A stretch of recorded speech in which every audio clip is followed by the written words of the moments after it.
No siis siellä on tiettyjä jotain sellaisia juttuja, mistä tosiaan niin pitää laittaa silleen niin jalka montulle ja se kitara niin tähän näin, että pääsee sinne ihan niin pitää niin laittaa käsi sellaiseen vitu hämähäkkiasentoon, että pystyy vetämään ne kaikki jutut.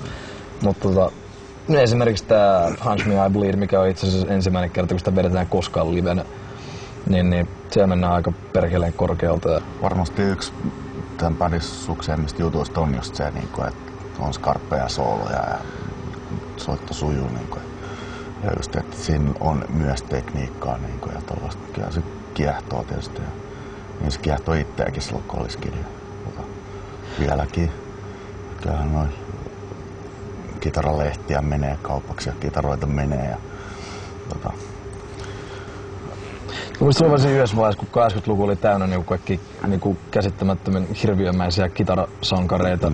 Ja sitten yhtäkkiä niin tää niin grunge, tää Seattle-meininki niin tuli yhtäkkiä ihan puun takaa. Tuli kaikki Nirvana ja Pearl Jamit ja sitten tuli tavallaan sen jälkeen, sit, kun katsoisi kitarasoolot ja sitten nämä kaikki niin nu metal-hommat oli sitten kanssa silleen, että niissä ei missään nimessä ollut sooloja. Mutta jotenkin nyt, kyllä se niin näkee, että nyt se on taas tullut back, että kyllä jengi on kaivannut niitä, että jopa niin isommatkin bändit, niin kuin Slipknotin viimeisellä levyllä on kitarasooloja.